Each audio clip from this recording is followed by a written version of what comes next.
প্রিয় ভিউয়ার্স, আমরা এখন একজন সাধারণ নাগরিক এবং ব্যবসায়ী হিসাবে পে কমিশনের যে 4টি অপশন দিয়েছে, যে পাবলিকের মতামত নেওয়ার অপশনও আছে, সেক্ষেত্রে আমি এখন আছি নাটোরে।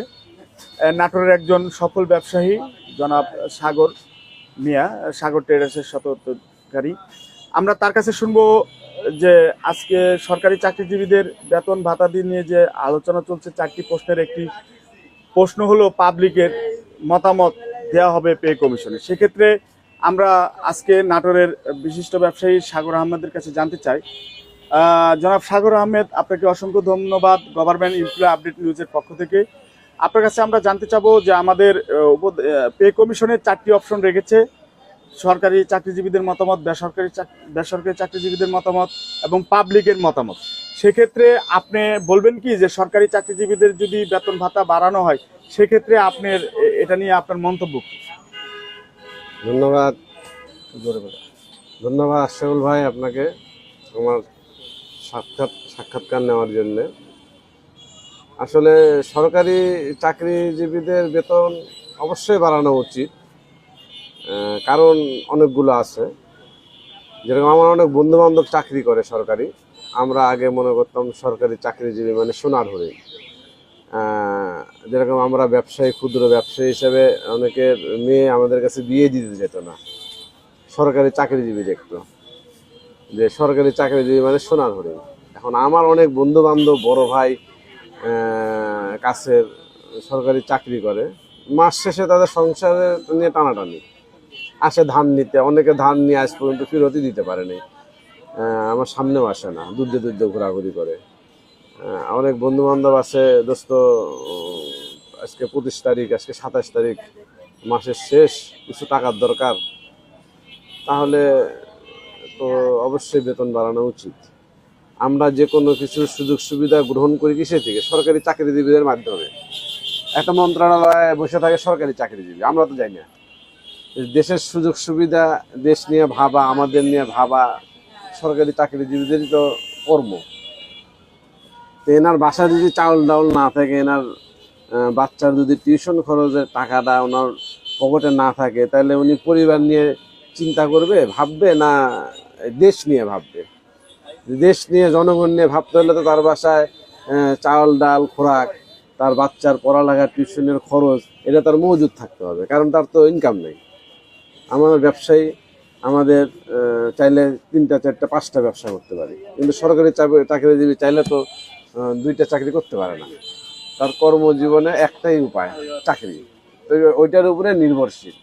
তাহলে ওইটা যদি তার খোরাকটা ঠিক মতন সরকার, জনগণ না দিতে পারে, তাহলে তো তার পক্ষে আমাদের ভালো কিছু দেওয়া, সমাজকে কিছু দেওয়া সম্ভব না। আমার মাথায় যদি টেনশন থাকে যে আমার সকালের খাবার আছে, বিকালের নাই, কার কাছে ধান নিব, মুদি দোকানদার দিচ্ছে না, গেল মাসের কাকা ডিউ আছে, তাহলে আমি সংসার নিয়ে ভাববো না জনগণ নিয়ে ভাববো? এই বিষয়টা আসলেই সরকারিজীবীদের বাড়াইলে জনগণের অনেকে যারা কম বুঝে, তাদের মাথায় অনেক টেনশন আসে। আরে সরকারি চাকরির শুধু বেতনই বাড়াইতে আছে, বেতনই বাড়াইতে আছে। আসলে বাজার করে খাইলে বোঝা যায় যে দ্রব্যমূল্যের দাম কিভাবে বৃদ্ধি পাইছে। আসলে এর জন্য দায়ী কেউ না, আমাদের দেশের জনগণ বৃদ্ধি হচ্ছে, চাহিদা বাড়তিছে, ফসলি মাঠ, পুকুর কাটতিছে, ফসলের পরিমাণ কম আসতেছে, মানুষের চাহিদা বৃদ্ধি পাচ্ছে।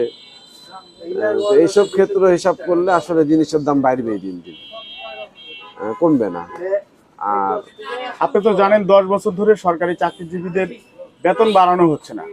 আপনার বন্ধু বান্ধব যারা আছেন, যারা 5 বছর পর পর বেতন বৃদ্ধি হতো, সেক্ষেত্রে 2015 সালের পে স্কেলের পরে কিন্তু আর কোনো পে স্কেল হয়নি। সেক্ষেত্রে একজন কর্মচারীর, 20 গ্রেডের কর্মচারী, আপনি জানেন কিনা, 8,250 টাকা তার সর্বনিম্ন বেতন।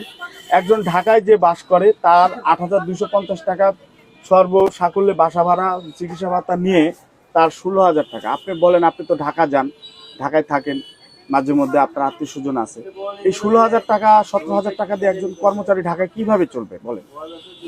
এই তো ঘুষ খেতে হবে। আপনি দুর্নীতি মুক্ত করবেন কিভাবে দেশকে? আপনি আমার চাহিদা 30,000 টাকা, আপনি যদি আমাকে 15,000 টাকা দেন, তাহলে বাদ থেকে 15,000 টাকা আমার চুরি করা লাগবে। নাহলে আমার ঘুষ খাওয়া লাগবে, আপনার থেকে অবৈধভাবে ইনকাম করা লাগবে, না তাহলে কিভাবে চলবে? আল্লাহ জানি সরকারি চতুর্থ শ্রেণীর কর্মচারীদের কোনোদিন কোনো অসুখ বিসুখ না হয়, এদের ট্রিটমেন্ট করার টাকাই থাকবে না। 1500 টাকার চিকিৎসা ভাতা, এটা কি হয়? 1500 টাকা আপনি একটা ওষুধ কিনতে যান, একটা প্রেসক্রিপশনে একটা ভালো ডাক্তার দেখাতে গেলে আপনার 1000 টাকা ভিজিট লাগে, 800 টাকা ভিজিট লাগে। তাহলে আপনি ভিজিট 1500 টাকা দিয়ে তুমি ডাক্তার দেখানো ভিজিট যাবেন। আপনি সরকারি হসপিটালগুলোতে যান, কোটি কোটি টাকা খরচ করে সরকারি হসপিটাল করছেন, অথচ দুর্নীতি এমনভাবে ওখানে ঘিরে আছে, ওষুধ নাই। আপনি কুকুর হাঁটা চলাফেরা করতেছে, সুইপার পরিষ্কার পরিচ্ছন্ন করার জন্য যে বাজেটটা সরকারি হসপিটালে থাকে, আমার মনে হয় এটা বিগ অ্যামাউন্ট, কিন্তু আপনি গেলে দেখবেন পানের পিক আর সুইপার দিয়ে ভরা, কিন্তু কোনো ধন্যবাদ। পরিষ্কার আপনি পরিচ্ছন্নতা ব্যবসায়িক নেই। হিসাবে যে আপনার চিন্তা ভাবনা, আধুনিক যুগে এসে সরকারি চাকরিজীবীদের নিয়ে অনেকে বিরূপ মন্তব্য করে, সেক্ষেত্রে আপনার বিরূপ মন্তব্যের বিষয়টা এরকমই যে তাদের যদি বেতন না বাড়ান তাহলে তো তারা চুরি দুর্নীতি বিভিন্ন আশ্রয় প্রশ্রয় নিবে। সেক্ষেত্রে আপনার প্রত্যাশা যদি সরকারি চাকরিজীবীদের যদি বেতন একটা বর্তমান মূল্যস্ফীতি অনুযায়ী করা হয়, হয়তোবা এই ঘুষ এবং দুর্নীতির থেকে কিছুটা হলেও মানুষ হলো মুক্তি পাবে, তারা ভালোভাবে জীবনযাপন করতে পারবে সরকারি চাকরিজীবীরা। অবশ্যই, তবে সর্বপ্রথম চতুর্থ শ্রেণীর কর্মচারীদের বেতন বাড়ানো উচিত, তারপরে আপনার ফার্স্ট ক্লাস সবারই বেতন বাড়ানো উচিত। কিন্তু এই আপনার বেতন সর্বক্ষেত্রে সবারই বাড়ানো উচিত। সর্বনিম্ন বেতন একটা চতুর্থ শ্রেণীর যে রাত্রে নাইট গার্ড, এই নাইট গার্ডের বেতনের সর্বনিম্ন 25,000 টাকা করা উচিত, আমি একটা সাধারণ মানুষ হিসেবে আমার মনে হয়। কারণ আপনি